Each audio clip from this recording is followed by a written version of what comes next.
Hello, everybody. We're at the point in the semester where we're going to move into an inquiry project, and we're actually going to be doing a model inquiry project together.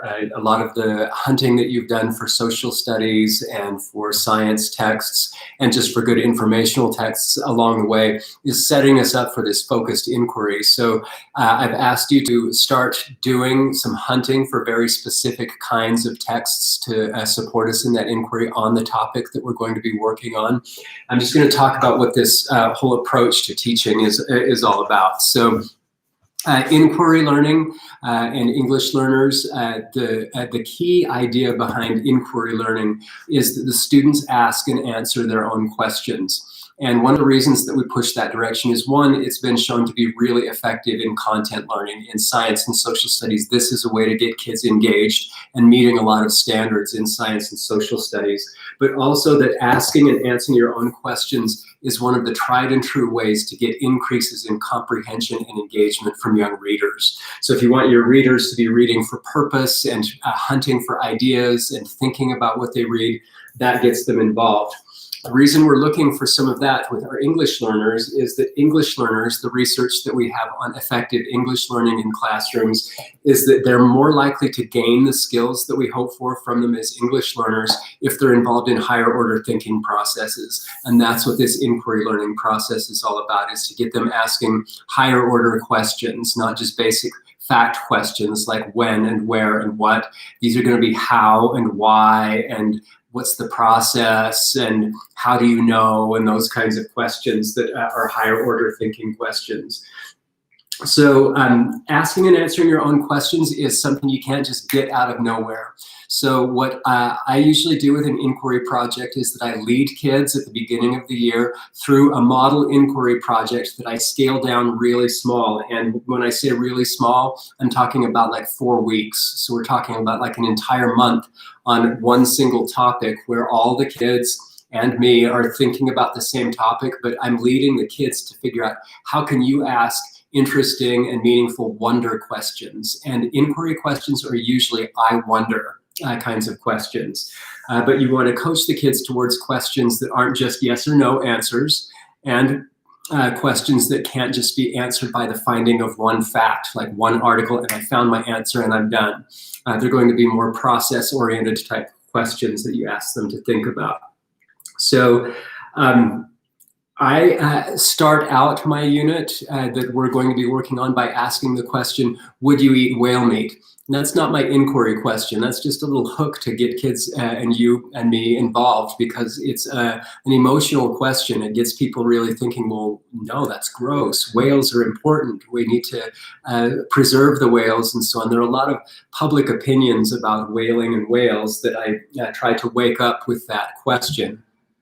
And that gets us into this arena where we're talking a lot about whaling and whales. What do you think? What do you want to know about whaling and whales? And so we'll dig in a little bit more that way ourselves, because it's a good model inquiry project. But what we're shooting for is that once we model that inquiry process with kids and show them how to ask and answer their own questions, lead them through the research, lead them to a lot of texts, help them succeed with reading all of those texts by doing things that we've already done, like scaffolding the vocabulary and the complex sentences, some of the things that we've already talked about in class.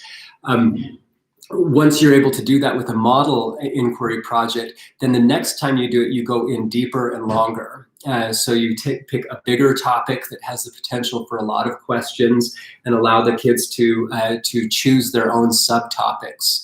So a successful topic that we did this with in a 6th grade classroom was plagues and disease. So an interesting topic for this year. A lot of people might be interested in asking and answering questions about different plagues and diseases that have come along and had similar effects to what the coronavirus is having, up to and including kids may be having inquiry questions, things they want to know about the coronavirus, how it's related to other diseases, how it's similar and different from the flu epidemic of 1918, how it's similar to and different from what happened with the Black Plague in the 1300s throughout Europe and so on. So we did a unit like that with middle school students that spanned 8 weeks. And what we do to support kids with that is that we have the 8 weeks split up into checkpoints so that we know that they're working on process for each of the steps of the inquiry learning. So actually getting their questions and starting to hone those questions down to questions that are higher order thinking questions and questions that can be researched by looking into books and online materials and so on is the first step to things. And then moving into the hunt for materials is the next piece. So I'm going to come back to the board here again. So we help kids ask and answer their own questions across a series of weeks. So they're deep questions, and that's because we get comprehension and engagement, because they're researching their own questions. They're not just doing something that we told them to do. They're actually on the hunt as their own researcher. So that single large-scale topic is fundamental because, one, we give them a choice. If we give them a specific topic like plagues and disease, we walk in and give them sub-choices underneath that, outline for them what are some of the possible subtopics that you could think about there. So we did a similar project on genocide with middle school students a number of years ago, and each of the student groups, groups of 2 or 3 students, picked a different specific genocide area of the world. So we had people researching the Armenian genocide. We had people researching the Holocaust during World War II. We had people researching Native American genocide in the United States. Any one of those topics, if we forced it on kids, they'd be like, oh, why are we studying this again? And the 2-3 kids who decided to study Native Americans as a genocide saw it that way. So we didn't have to foist off on them the idea that Native American killings were a genocide. These were kids who already knew that that was something they were interested in and went that direction. So I hope you can appreciate that, something that's a politically charged topic. We had kids who picked that topic and ran with it. And so they were able to present their ideas at the end of their project to the rest of the class based on their research. And it was acceptable to everybody. And things like that should be acceptable. But often when kids don't have choice to learn what they want to learn, they feel like these difficult human topics are kind of pushed on them with all of their difficulty and inhumanity. And choice alleviates some of the issues that they might have with having those topics brought up inside of school.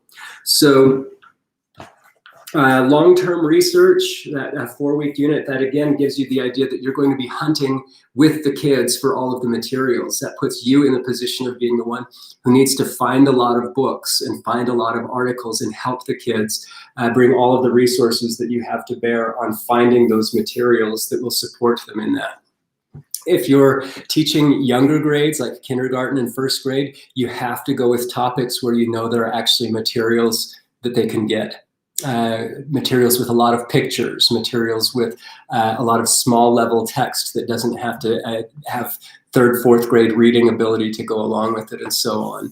But also don't shy away from high level materials, because often those high level materials do have great pictures. They do have small captions and so on that you can help younger kids learn how to read.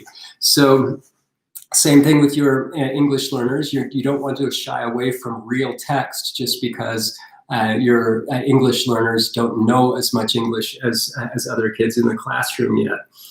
You just want to find out, okay, once we've identified the materials, what does my scaffolding look like? How am I going to have to scaffold them into the vocabulary and the complex sentences that they might run into? How will I support them in that? All right, so just to review, inquiry learning, ask and answer your own questions. Single large-scale topic with choices embedded in subtopics underneath it. You can often later in the year let kids choose their own major topic if they're interested in doing that kind of learning. I like to do a constrained topical study for my first inquiry study, just so I can show them the process. Then I do something where I choose the main heading topic for them and have them choose subheaders as choice. Later in the year, you could feel like, well, my kids can choose their own main topics now too. Or you could continue into a different subject. Like if you did a social studies inquiry project, you could move on to a science inquiry project. Inquiry projects will often be cross-disciplinary. You'll often find that your kids are reading science and social studies texts to ask and answer their own questions. And then finally, long-term research. It's going to have to be 4 weeks or more for them to dig in and move through the checkpoints. And I'll make sure that I post for you a checkpoints document that we've used for this in the past. And finally, go back through these English learner benefits that you get from doing that kind of long-term unit. One is that they're going to gain more skills by being involved in higher order thinking. Asking and answering higher order questions, they're going to need words, they're going to need sentences. So it's going to help them grow quicker and more efficiently. The type of reading they're going to be doing is designed for comprehension and engagement. You get long-term exposure to similar vocabulary over and over again, reading inside your same topic. And also you're going to get all of this practice with the specific kinds of complex sentences and thought structures. They're going to be getting opportunities to read a lot of description. They're going to get opportunities to read some cause and effect, some sequencing, all of these different text structures that kids run into in informational text. So inquiry learning, that's what we're going to be doing for the next few weeks, and hopefully you'll be able to build a sense for what each of these components is all about for your English learners and for the rest of your kids. Talk to you soon.